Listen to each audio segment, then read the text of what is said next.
안녕하십니까? 지식의 길잡이 닥터 제임스입니다.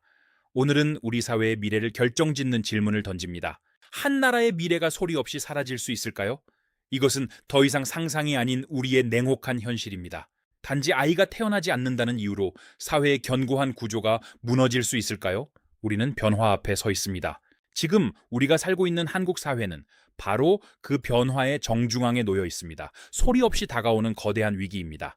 이 질문은 단순한 사회 현상을 넘어 국가의 생존과 미래를 결정짓는 가장 근본적인 질문입니다. 우리는 답해야 합니다. 그래서 우리는 묻게 됩니다. 한국의 인구 문제는 과연 얼마나 심각한 단계에 도달해 있는 것일까요? 알아봅시다. 오늘날 한국 사회가 마주한 가장 거대한 변화는 인구 구조의 격변입니다. 변화의 속도는 실로 놀랍습니다. 한국은 현재 세계에서 가장 빠르게 출산율이 감소하는 나라 중 하나입니다. 이는 단순한 하락 이상의 의미입니다.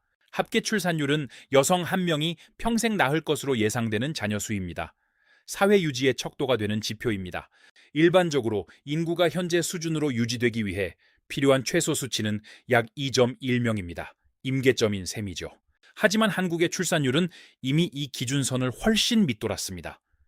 사회 유지 시스템에 빨간불이 켜진 상황입니다. 이 숫자는 단순한 통계가 아닙니다.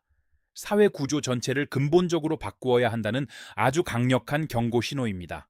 이러한 인구 변화는 이미 우리 일상 곳곳에서 구체적인 현상으로 나타나고 있습니다. 멀리 있는 이야기가 아닙니다. 특히 지방 도시에서는 학생 수 급감으로 인해 오랜 역사의 학교들이 하나둘 통폐합되거나 문을 닫고 있습니다. 어떤 학교는 한 학년 학생 수가 단 몇 명에 불과합니다. 아이들이 사라진 교실의 정막은 날로 깊어만 갑니다. 대학 역시 예외는 아닙니다.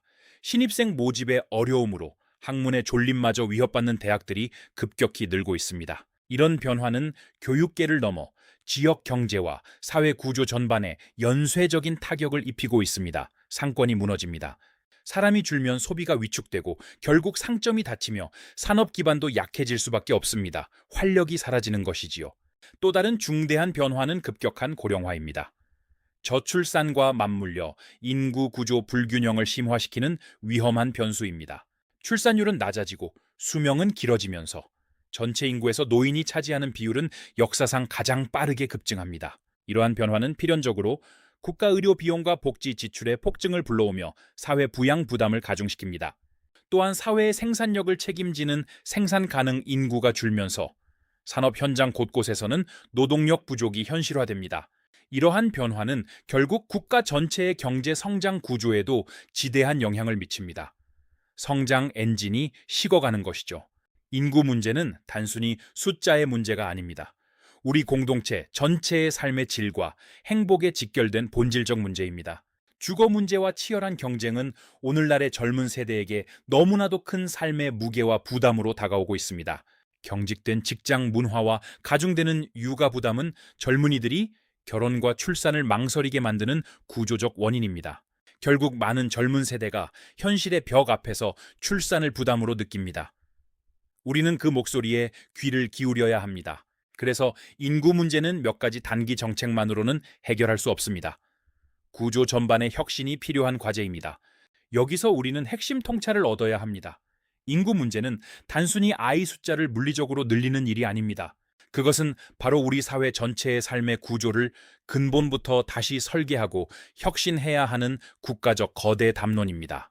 주거 안정, 일자리 질, 그리고 교육 시스템의 전면 개편이 필요합니다.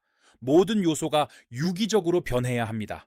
돌봄 혁신과 안정적 일자리, 일과 삶의 조화로운 균형이 함께 바뀔 때 인구 문제의 해답을 찾을 것입니다.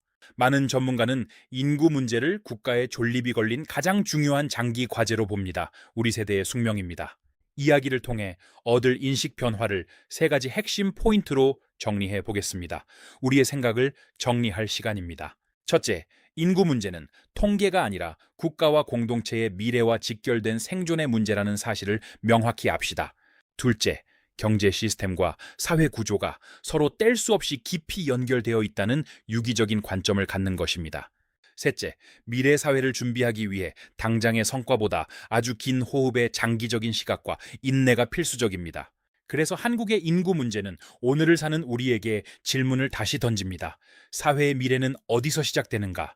답은 명확합니다. 사회의 미래는 결국 아이의 건강한 울음소리에서 시작된다는 진실을 잊어서는 안 됩니다. 오늘 이야기가 한국의 인구 문제를 조금 더 깊이 성찰해보는 소중한 계기가 되었기를 진심으로 바랍니다. 우리에게는 인식의 전환이 필요합니다. 출산은 공동체의 축복이자 내일을 향한 소중한 약속이어야 합니다. 아이 한 명을 키우기 위해 온 마을이 필요하다는 말처럼 우리 사회 전체가 따뜻한 마을이 되어야 합니다. 양육이 희생이 아닌 삶의 가장 큰 기쁨이 될 수 있는 환경을 시급히 조성하는 것이 공동체의 의무입니다. 주거 안정이 실질적으로 보장되고 치열한 교육 경쟁의 압박이 완화되어야 합니다. 이것이 변화의 시작입니다. 시스템이 이를 실질적이고 지속적으로 뒷받침할 때 비로소 진정한 변화의 물결이 일어날 것입니다. 인내가 답입니다. 인구가 줄더라도 개개인의 존엄과 가치가 보존되는 지속 가능한 미래를 우리는 함께 꿈꿔야 합니다. 나아갑시다. 양적인 팽창이 아닌 질적인 성장을 고민할 때 우리는 위기 속에서도 분명히 새로운 길을 찾을 것입니다. 믿읍시다. 지금 전 세계가 대한민국의 이 유례없는 인구 위기를 주목하고 있습니다. 우리의 시도가 이정표가 될 것입니다. 우리의 대응과 지혜는 곧 미래 인류가 마주할 공통 과제의 중요한 대응 모델이 될 수 있습니다. 책임감을 느립시다. 시대적 문제의 해답은 결국 지식의 축적과 깊이 있는 인문학적 성찰 안에 담겨 있습니다. 인간에 대한 이해가 필요합니다. 역사와 철학의 거울을 통해 위기를 꿰뚫고 더 나은 미래를 설계하는 지혜를 얻어야 합니다. 인문학은 방패입니다. 인구 위기는 우리에게 가치관을 돌아보라는 시대적 숙제를 던지고 있습니다. 우리는 무엇을 위해 살고 있습니까? 인간 존엄성을 중심에 두는 정책이 실현되어야 합니다. 사람이 먼저인 사회, 그것이 우리가 지향할 모습입니다. 정부와 시민사회가 머리를 맞대고 더 혁신적인 대안을 함께 찾아내야 합니다. 우리의 협력이 위기를 기회로 바꿉니다. 여러분의 작은 관심과 참여가 우리 사회의 미래를 바꾸는 거대한 물결이 될 것입니다. 여러분이 바로 주인공입니다. 아이들의 건강한 웃음소리가 다시 전국의 골목마다 기분 좋게 울려 퍼지는 날을 소망하며 오늘을 맺겠습니다.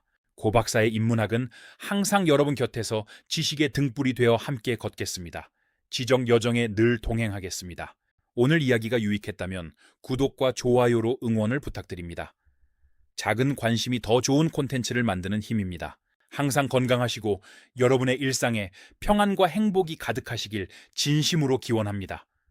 더 나은 내일을 위해 힘차게 걸어갑시다.